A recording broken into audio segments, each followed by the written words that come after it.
Howdy everyone, this is 5 Point Squid now, the main developer of the new indie RPG, Death and Tactics, yo-ho. And after I'm recording this, like exactly at the 24-hour period where we went live, like it's 11:59 a.m. right now and I went live at noon, and we're already at $806 of the $8,000 goal, so already, 10% of the way there on the first day for our 60-day campaign.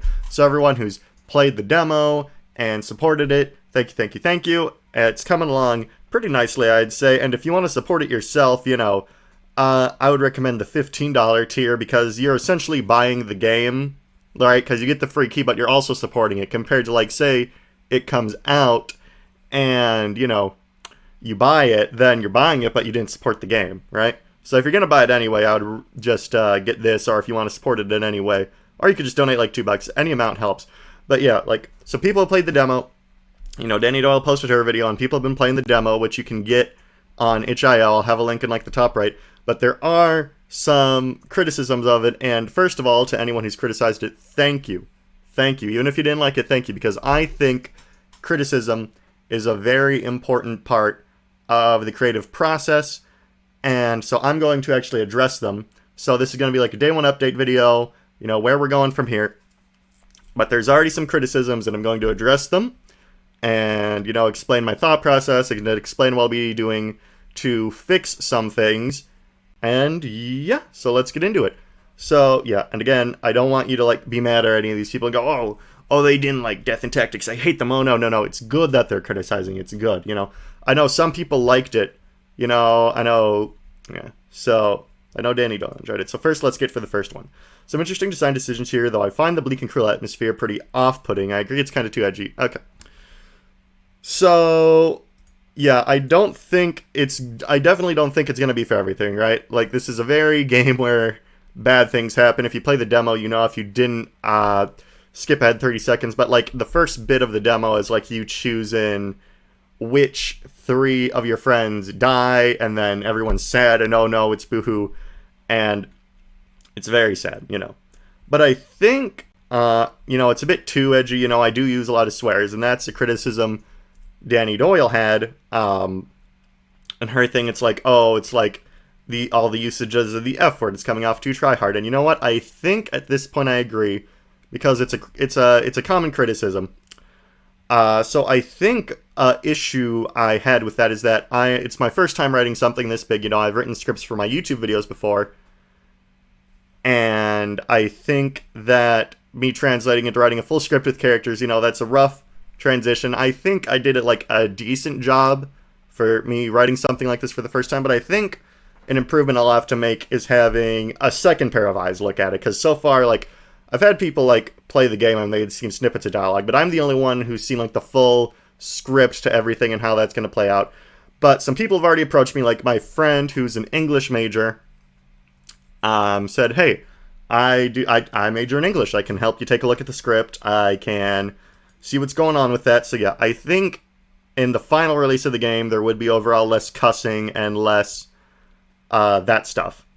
You go to this part here, and it's oh no, oh, my friends, oh, I'm so sad. Oh. But I feel still having a dark tone, I think I would reduce, the amount of cursey and, edgy writing, but I still think having that tone is important, because it's a game, I think, that's focusing on permanent death. You get the rage system, you get the alternate events. So I feel even though it'd be toned down, I think I'm going to, tone down some aspects of it a little bit based off criticism. But I still feel having that kind of tone is pretty important for, the message and theme I'm going to go for by the end of the game. Obviously, that'd be story spoilers.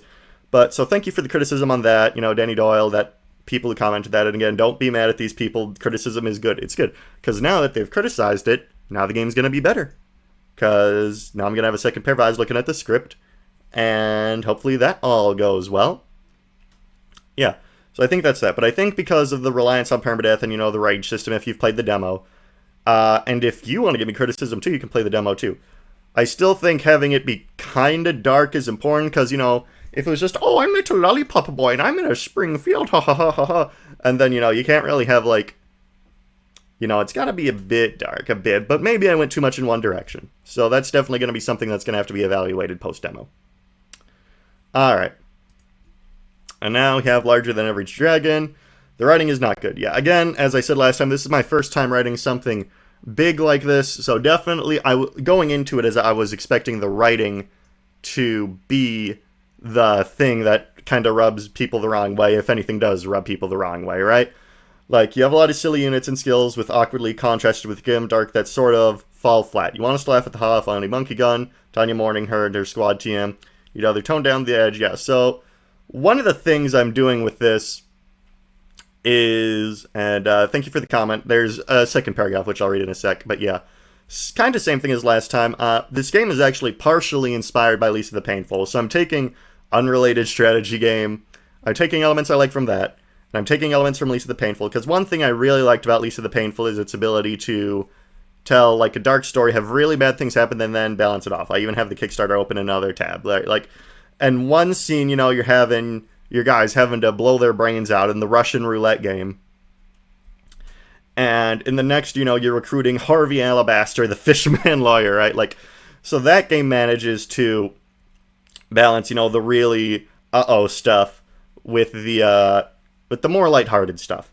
So that is kind of what I'm going for. Perhaps in the demo I fell a bit flat with that, as they said. But I think more so, I think part of it has to do with the structure of the demo, because in the game, when, like, you're, like, I'll just go to it, honestly. Nope, wrong thing.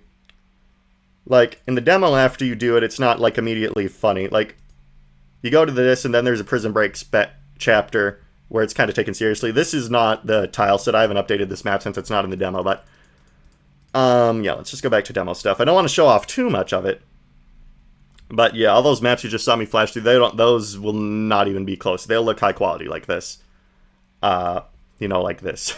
That map specifically for a cutscene, so I didn't change everything, but behind the scene detail for you.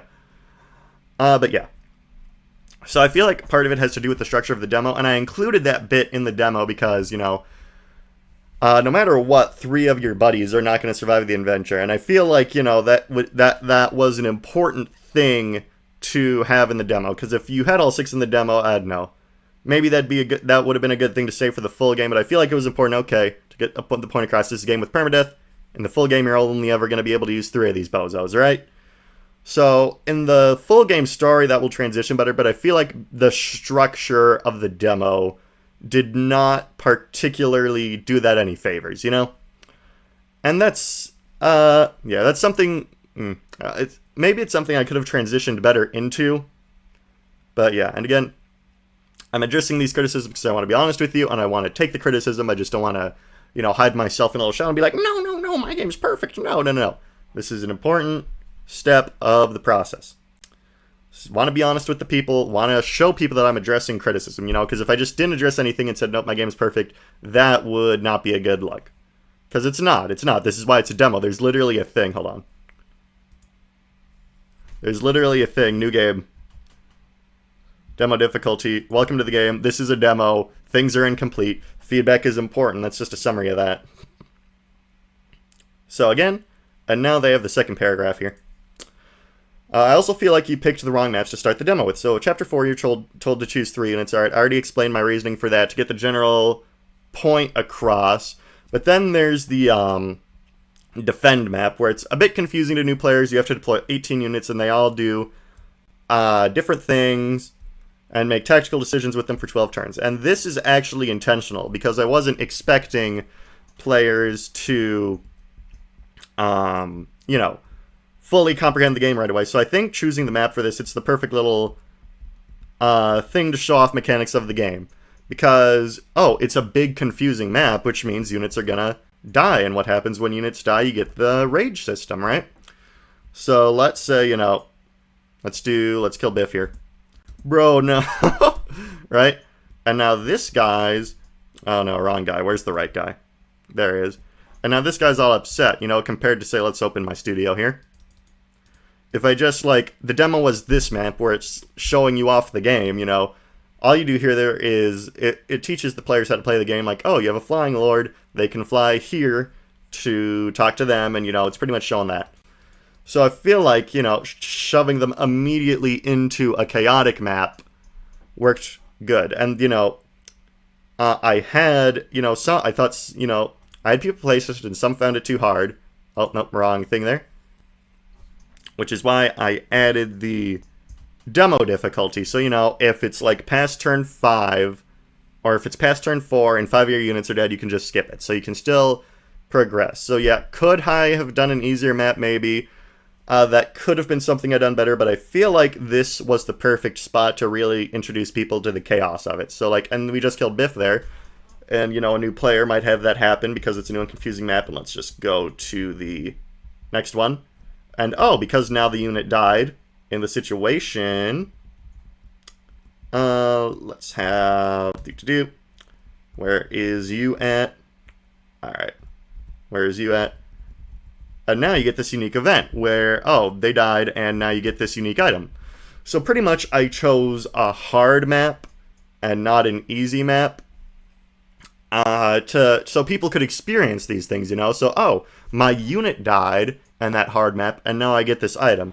So, Dragon, that's pretty much why I did that. I hope that makes sense. I could have replied to the comment, but I feel like making a video where I properly address things makes it so everyone can see what's on the up and up.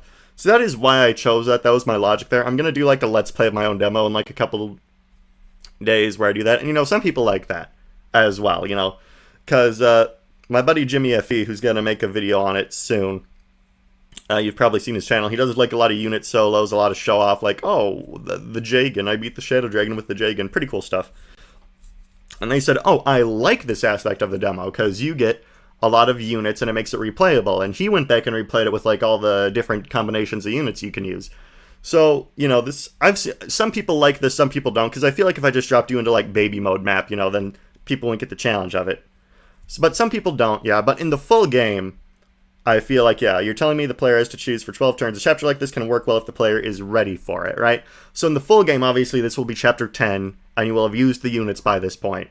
So in the full game, the difficulty will naturally scale up to that, obviously. But I just feel like I wanted to have the demo showcase things off. Okay, it's a hard map, chaotic, units get rage, and they get unique items depending on circumstances. Like Biff died, so now Cliff has this axe, right? So that's pretty much my logic behind that. So that's me addressing that criticism. Again, like this one, it's a bit edgy. I'm going to have a second person look at the script, and that's why I chose that for the demo. I'm going to snap my fingers and kill half your army. Sick words from a man who made this demo. I think this comment's trying to be funny. They said it was cool in another comment, but yeah, I mean, it's focusing on permadeath, so I've tried to have enemies that can do funny stuff to you.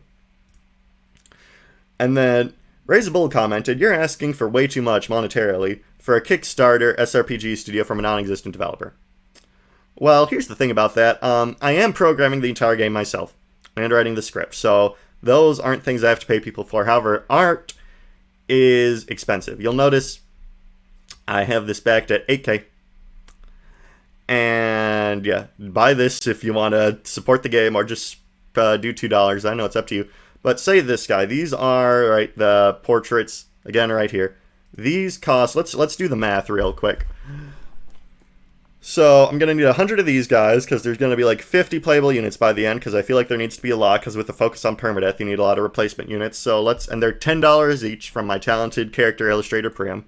So let's do 10 times 100.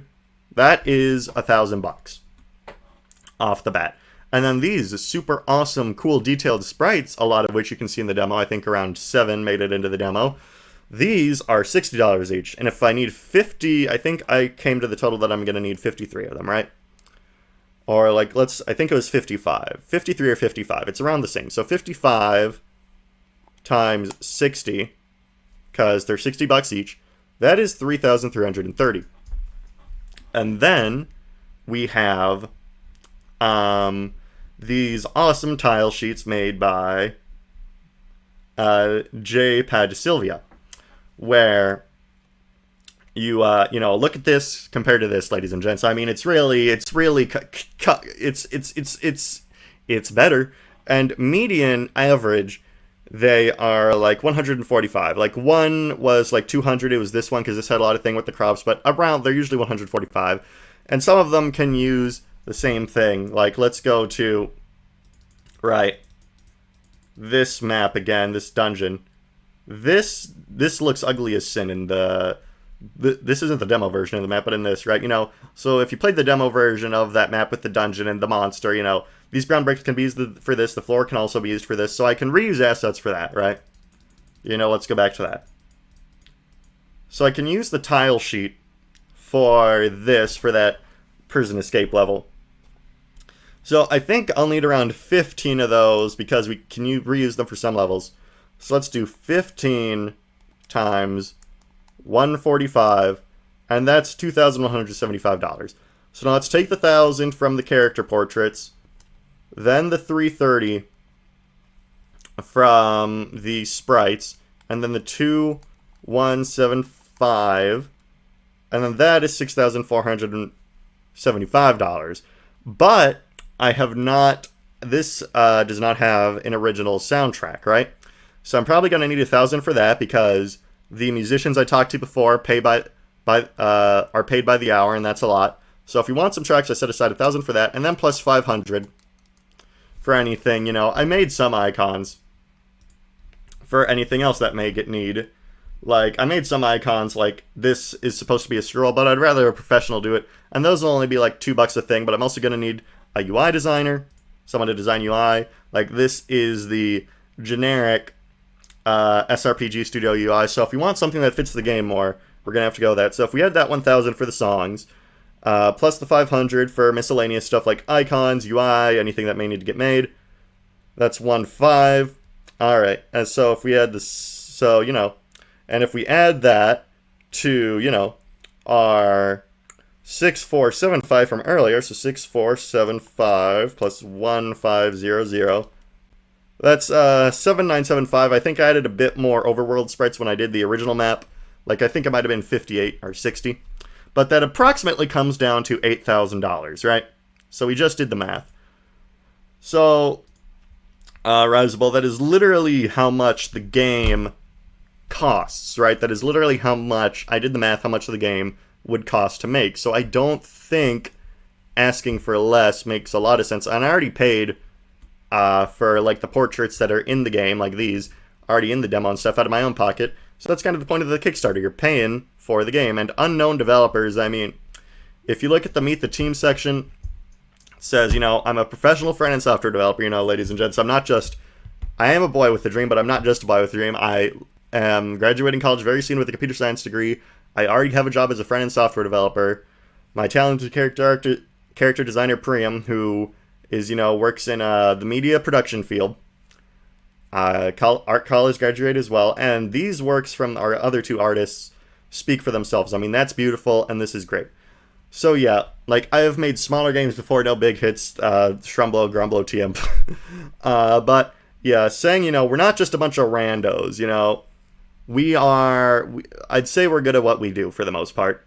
So yeah, now you know the math behind that and why that is. I wouldn't really say this is criticism. Like, I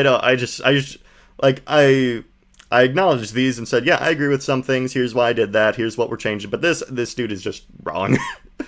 And actually, this reminds me. Let's see. I think this guy said something I forgot to address. But pretty much in the script, I use things like cries. And yeah, in the full game, that'd likely be fixed. Like cries. Like in the full game, I have this stretch goal here for the thing. Yeah, additional character expressions, like one of those would be crying, right? It's just that this is a demo. I didn't want to pay for all, the assets. So, crying and, like, facial expressions and stuff. So pretty much in the full game, anything that would be removed. So, yeah, that's a good criticism. Got some comments on that. And I actually commissioned extra art when it was really bad. Like in the demo, in that thing, sometimes the bad guy in the dungeon level will, like, drink from his bottle, that used to be just apostrophe, drinks from his bottle now. Now that's full art, so that would likely be a thing in the full game. So again, good criticism. Played the demo, and to be honest, I don't like it. It seems way too edgy and grimdark. Alright, we already talked about this. Inspired by Lisa the Painful, we are probably going to be adjusting the script to make it a better balance. Works in permadeath, but I'd be looking for a much more dark comedy tone than 5 different characters. Yeah, I mean, like, her friend's dying is sad. And some people who played the demo, know that, like, in the full game, obviously, you'd get to know them more, so that'd be a bit sad. The difficulty is overtuned. Again, address this. In the demo, it'd be, yeah, it's kind of sudden, but I kind of wanted people to experience that permadeath. In the full game, it'd be more leading up to it. Ultimately, I'm interested in the concept, thank you, but major changes would need to be changed to the tone and difficulty, have to be decreased for me to play more. Yeah, the strange demo map, yeah. So yeah, that's another comment on the demo map being strange. Yeah, so I hope that you understand, like, as I addressed with the dragon comment, why I picked those specific maps now. And yeah, and again, I'm just being open and honest, I'm addressing the criticism. The tone, yeah, so the big thing seems to be the demo map, it's a bit strange, but I hope now that I've explained it, the logic is clear. And the writing, yeah, the writing, we're gonna have to find a better balance with that, and my friend has already offered to step in and say, hey, can I take a look at this? So that's definitely going to be something that's changing in the full game. The writing will be of a higher quality in the full game. Alright, and this. I just played the demo and we'll have mouse support. Yeah, this is something Danny Doyle said in her video too, where, yeah. Oh yeah, where she didn't like the control bindings, and she wanted mouse support. That is something that will be in the full game. This is a good criticism. I didn't really think about it, because when I play games on emulators, I just use the Z and X key, and that's what I use. But now people are saying, hey, I would like control support, I would like to use the mouse. So that is definitely something that would be in a release. And I think that just about covers the criticism, yeah. So, good criticism. I agree with a lot of it. I think things can be better. But again, this is a early demo. So even if you didn't like the demo, I would say, you know, I would still ask you to support the project, because it's going to be improved. And, you know, I'm addressing the criticism, but, like, a lot of people did like it. You know, Danny Doyle had a lot of things she said. You know, people in my Discord chat, like Max, you have been enjoying using the Texan Raider X. So I'm getting positive reception as well. You know, I just don't want you to think, oh, this game sucks because this guy's getting criticized. No. People have been saying good things as well, but I think it's important to address things that people see as issues, and address them open and honestly to make improvements for the future. And it is just a demo. The full game, once funded, would probably have most of these issues. Actually, yeah, will have all of these issues addressed and dealt with properly. And with that, yeah, again, thank you everyone who has supported it. 806 is no joke. That's like 10% of the way there to 8K.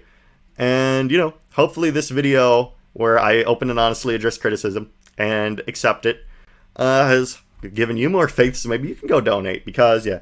And if you want the demo, it's on the Kickstarter page, and I also, yeah, so go on the Kickstarter page, click on that, boom, that takes you to this. Here's the demo, and you can play it. You can play it for yourself. Oh. Yeah. So, yeah. And that's the day one update, ladies and gents. I hope you're enjoying the demo. And that's about it. Yeah, thank you. Bye-bye.